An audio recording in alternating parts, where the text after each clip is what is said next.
Hello students. आज हम grammar series का डे 5 इसमें हम प्रोनाउन और उसके टाइप्स और स्पीकिंग और राइटिंग के जो इंपॉर्टेंट रूल्स लगेंगे हम इसमें देखेंगे। Let's begin. So pronoun pronoun क्या होती है? देखिए, प्रोनाउन मतलब the word which is used in the place of noun. Noun के जगह जो हम वर्ड यूज करेंगे उसको हम कहते हैं प्रोनाउन। एग्जाम्पल, जैसे कि कोई नाम है राम या किसी का नाम है लता, तो राम के जगह में ही यूज करूंगा और लता के जगह में शी यूज करूंगा। या कोई चेयर है उसके लिए इट यूज करूंगा। तो नाम के जगह, है ना, नाउन के जगह इस्तेमाल किए गए वर्ड्स को क्या कहेंगे? प्रोनाउन कहते हैं। सो प्रोनाउन किस लिए रहेंगे? इंपॉर्टेंट है। एक है to avoid the repetition of noun, noun का रिपीटेशन ना हो। सेकेंड है टू मेक सेंटेंस स्मूथली, है ना, वाक्य को सरल और सुंदर बनाने के लिए भी प्रोनाउन का यूज करेंगे। एग्जाम्पल्स देखिए, हम सेंटेंस लिखते हैं, जैसे कि हमेशा हम राम राम राम नहीं लिख सकते। तो राम एक ही बार लिखना है और सेकेंड टाइम हम राम के जगह में ही को यूज करना है। सो राम इज इंटेलिजेंट, तो मैं देखो राम के लिए क्या यूज किया, यहाँ ही यूज किया है। सेकेंड टाइम में राम फिर से यूज नहीं कर सकता, मुझे ही यूज करना पड़ेगा। Second, Sita is my sister, Sita के लिए मैंने शी यूज किया, right, she lives in Pune. Ramesh is absent today, Ramesh के लिए मैंने ही यूज किया, मेल है इसलिए। डॉग है ना, डॉग के लिए मैं इट यूज करूंगा। सो ही रहेगा मेल के लिए, शी फीमेल के लिए, इट रहेगा except male and female. Animals है, डॉग है, एनिमल्स, थिंग्स, बर्ड्स, कोई भी रहे उसके लिए, ठीक है। नेक्स्ट, माई पेरेंट्स बहुवचन है तो उसके लिए बहुवचन के लिए दे आएगा, they support me. Understood everyone? Right. अभी टाइप्स ऑफ नाउन कौन कौन से देखेंगे। फर्स्ट है personal pronoun. Personal pronoun refers to person और थिंग्स, राइट। व्यक्ति और वस्तु दर्शाने के लिए पर्सनल नाम को पर्सनल प्रोनाउन कहते हैं। सब्जेक्ट, जैसे कि हम सब्जेक्ट प्रोनाउन कहेंगे, इसमें पर्सनल में कौन सा है? पहला सब्जेक्ट प्रोनाउन, से I, we, you, they, he, she, जिसको पर्सनल प्रोनाउन कहते हैं या सब्जेक्ट प्रोनाउन कहते हैं। एग्जाम्पल, जैसे कि आई एम अ टीचर, तो आई है ना, सब्जेक्ट हो गया, मतलब प्रोनाउन है। She is a doctor, pronoun है। दे आर स्टूडेंट्स, ये भी प्रोनाउन है। सो इसको कहेंगे हम सब्जेक्ट प्रोनाउन। ये सब्जेक्ट मतलब सेंटेंस का स्ट्रक्चर क्या रहता है हमारे इंग्लिश में? Subject plus verb plus object. तो सब्जेक्ट जगह सब्जेक्ट प्रोनाउन, यहाँ आई आएगा, वी है, दे है, जो भी है। तो सब्जेक्ट की जगह इसलिए सब्जेक्ट प्रोनाउन कहते हैं इसको, ठीक है। सेंटेंस का स्टार्ट कभी मी से नहीं होता, मी एम लेट नहीं होता है ना, आई एम लेट होता है, ठीक है। So never start the sentence with me, हमेशा आई से ही करना है। नेक्स्ट, अभी प्रोनाउन का टेबल देखिए, इसमें देखेंगे अलग अलग प्रोनाउन रेगुलर यूज करेंगे। First person, second person, third person. First person मतलब मैं जो खुद बात कर रहा हूँ, आई। फर्स्ट पर्सन उसका बहुवचन है वी, सो आई और वी फर्स्ट पर्सन रहेंगे। सेकेंड पर्सन कौन है? यू, सिंगल के लिए यूज होगा और बहुवचन के लिए यूज होता है ना। और उसके बाद थर्ड पर्सन मतलब जिसके बारे में हम दोनों बात करेंगे, ही, शी, इट, या किसी का नाम है कोई भी रहेगा, सिंगल ही, शी, इट, और दे, ये क्या रहेंगे? थर्ड पर्सन प्रोनाउन रहेंगे। अभी देखिए इसमें यूज कैसे करना है। सब्जेक्ट प्रोनाउन या पर्सनल प्रोनाउन कहेंगे आप, ऑब्जेक्ट प्रोनाउन है पजेसिव एडजेक्टिव। तो फर्स्ट पर्सन सिंगुलर आई का ऑब्जेक्ट होता है मी, मतलब मुझे। Please give me a pen, मुझे, राइट। माई मीन्स मेरा, इट शोज पोजेशन, है ना, मेरा पेन है, मेरा भाई है, सो माल की दर्शाता है, सो माई। वी का होगा अस, वी अस माना हम, राइट। आवर हमारा, हमारा घर है ना, आर होम, राइट। उसके बाद में यू का यू होता है और योर होगा। सो यू का ऑब्जेक्ट में आता है, यू होता है ऑब्जेक्ट, मतलब जो ऑब्जेक्ट की जगह होता है, जैसे कि subject plus verb plus object. तो ऑब्जेक्ट की जगह ये ऑब्जेक्ट वाले प्रोनाउन यूज होंगे। सब्जेक्ट पर्सन का मतलब सब्जेक्ट वाले प्रोनाउन सब्जेक्ट होंगे, जैसे कि आई, है ना, आई गिव यू पेन। तो यू आ गया ऑब्जेक्ट की जगह, राइट। सो इसका ऑब्जेक्टिव प्रोनाउन कहते हैं, राइट। ओके। उसके बाद में यू का यू होगा, उसका ऑब्जेक्ट यू होता है और उसका पॉजिटिव होता है your pen, your brother, your sister, है ना। योर यू होता है बहुवचन के भी। ही का होगा हिम, उसे, है ना, हिज मतलब उसका। शी मतलब वह, उसका होगा हर, और उसकी मतलब हर, राइट। शी, हर।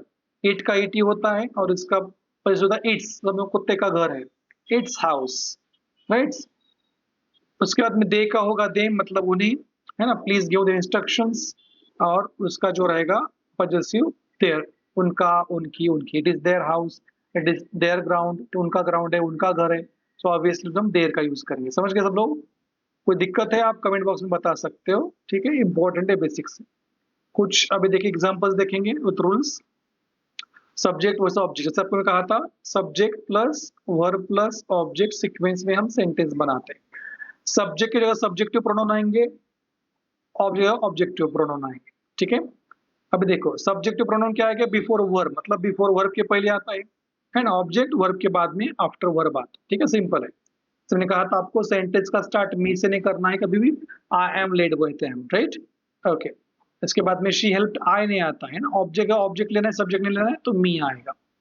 समझ में सब लोग, ठीक है। तो यहाँ ये ऑब्जेक्ट ऑब्जेक्ट आएगा, सब्जेक्ट ये सब्जेक्ट हो गया, ये ऑब्जेक्ट हो गया। अब ये पजेसिव एडजेक्टिव है ना, पजेसिव एडजेक्टिव जैसे कि है ना मेरा घर है ना, पजेसिव एडजेक्टिव मतलब जैसे हम देखा था ये पजेसिव एडजेक्टिव है। माई, आर, योर, है ना, इसको कहते हैं पजेसिव एडजेक्टिव। मतलब ये इसे दर्शाता है कि किसका भाई है, किसका घर है, किसका बुक है। पजेसिव मतलब मालकी दर्शाता है। तो example my book, her bag, मतलब ऑब्जेक्ट, सॉरी ये सब सब्जेक्टिव पजेसिव एडजेक्टिव हो गया। उसके बाद में इट्स, ये देखो दोनों में फर्क है, एक है ए इट्स और दूसरा वाला है अपोस्ट्रोफी वाला इट्स। तो इट्स मतलब पजेसिव होता है, जैसे कि कोई भी निर्जीव जो नॉन इनिमेट है ना, इनिमेट इनएनिमेट जो थिंग्स रहेंगे, जैसे कि मतलब कुछ चेयर है या एनिमल्स भी रहेंगे तो उसमें इट में ही आते हैं। तो मुझे कहना है कि ये भाई कुत्ते का घर है, तो इट्स हाउस कहेंगे, आईटीएस, है ना। लेकिन आप इट्स अपोस्ट्रोफी एस लगा रहे हो, इसका मीनिंग क्या है, इसका मीनिंग होता है इट इज, नहीं तो इट वाज, नहीं तो इट हैज। मतलब सेंटेंस के हिसाब से उसको हम यूज करेंगे। जैसे कि मैंने कहा कि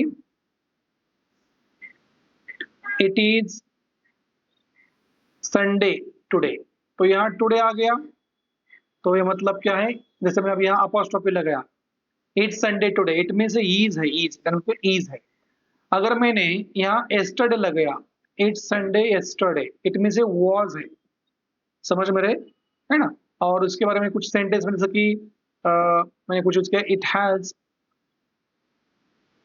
अ हाउस, है ना। तो ये क्या होगा, इट हैज होगा, है ना, क्योंकि पोजीशन दिखा रहा है, it has house. It means आगे वर्ब क्या रहेगा या सेंटेंस का टाइम क्या है, उसके हिसाब से इट इज, इट वाज और इसके साथ रहेगा। सो इसको इट्स कहते हैं शॉर्ट में। इट्स मतलब अपोस्ट्रोफ रहेगा, it is, it was, it has रहता है। Example, a dog wagged its tail, मतलब डॉग के लिए मैंने इट्स मतलब उसकी। लेकिन इट्स रेनिंग मतलब it is raining. Understood everyone, समझ में आ रहा है इट्स वर्सेस इट्स का डिफरेंस क्या है। उसके बाद में सेंटेंस देखो, जैसे कि अभी हम पोजेशन के देखेंगे सेंटेंस क्या होते हैं।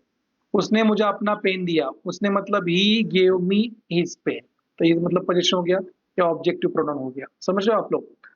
उसने उसकी अपने नोट्स के साथ मदद की है ना, तो she helped him with her notes, है ना, तो हिम हो गया है ऑब्जेक्टिव, है ना, ये भी हो गया ऑब्जेक्टिव। मैंने उसे अपनी नई किताब दिखाई, तो पास्ट टेंस है, शो का शोड, हर, माई, ये हो गया पोजीशन मतलब मेरी, ये हो गया ऑब्जेक्ट, है ना। हमने उन्हें अपने घर आमंत्रित किया, we invited them to our home, है ना। देम हो गया ऑब्जेक्ट और मतलब पोजीशन, समझ रहे हो आप लोग। तो इस तरीके से सब सेंटेंस बनेंगे। उसके बाद में है रिफ्लेक्सिव, मतलब इसको कैसे सेल्फ लगता है, my self, your self, them self, है ना। तो इसको हम कहते हैं रिफ्लेक्सिव प्रोनाउन। क्या होते हैं, it is used when subject and the object are the same person और द थिंग, है ना, सब्जेक्ट और ऑब्जेक्ट सेम पर्सन रहेंगे, उसके लिए हम यूज करते हैं। जैसे आई का होगा माई सेल्फ, है ना। उसके बाद वी का होता है आर सेल्फ, मतलब जो पजेसिव, हम देखा था पजेसिव एडजेक्टिव होता है उसको सेल्फ लगाना है, योर सेल्फ, योर। बहुवचन को अगर बहुवचन करना है, जैसे सेल्फ लिखा सेल्फ, तो लास्ट में एफ होता है ना, उसको हटा के वी एस लगाना है, तो बहुवचन बन जाता है। सो योर सेल्फ का होगा, एफ हटा दिया हमने, यहाँ वी एस लगा दिया, योर सेल्फ होता है। Him self, her self, it self. अब देम बहुवचन तो देम सेल्व्स होगा, समझ रहे हैं, बहुवचन को वी एस एक्स्ट्रा लगाना है। नेक्स्ट अभी इसके कुछ देखेंगे examples. So object plus reflexive pronoun use होता है, जैसे कि ही हर्ट हिमसेल्फ, उसने खुद को चोट पहुंचाई, ही हर्ट, तो उसने ही उसको, है ना, हिम का हिमसेल्फ हो गया। शी प्रिपेयर्ड हरसेल्फ, उसने खुद तैयारी की, शी प्रिपेयर्ड हरसेल्फ, शी का हर होता है। I did the work myself, so I का होगा माई सेल्फ, मैंने काम किया। सीएम हिमसेल्फ केम, मुख्यमंत्री स्वयं आए। So example, I introduce my self, example himself होता है। शी लुक्ड एट हरसेल्फ, तो ऐसे एग्जाम्पल आपको देखने हैं इसमें, ठीक है। नेक्स्ट हमारा टॉपिक रहेगा कुछ रूल्स है important. Reflexive pronouns can not be used as subject. Subject जैसे कि कभी सेंटेंस के पहले उसका यूज नहीं करना है, जैसे कि myself I am responsible, I am responsible. So sentence का स्टार्ट सब्जेक्ट प्रोनाउंस ही होना चाहिए, सब्जेक्टिव प्रोनाउंस से, है ना। I am so responsible, himself complete नहीं, आई ही कंप्लीटेड द वर्क, राइट। समझ में रहा सबको। उसके बाद में subject object must be same person. Subject और ऑब्जेक्ट सेम पर्सन चाहिए, तभी हम उसमें यूज करेंगे himself, herself. So she hurt himself, he hurt himself, she prepared herself. तो मैंने वही बंदा है, ही का हिम हो गया, शी का हर हो गया। तो सब्जेक्ट और ऑब्जेक्ट सेम ही पर्सन चाहिए, तभी हम रिफ्लेक्सिव प्रोनाउन का यूज करेंगे। नेक्स्ट, तो इस तरीके से ये प्रोनाउन का ये टॉपिक है, इंपॉर्टेंट टॉपिक है, इसको आप प्रॉपर देखिए। जिन्होंने पहले वाले वीडियो नहीं देखे उन्हें डे 1 से लेकर डे 4 तक पूरे वीडियो देखिए।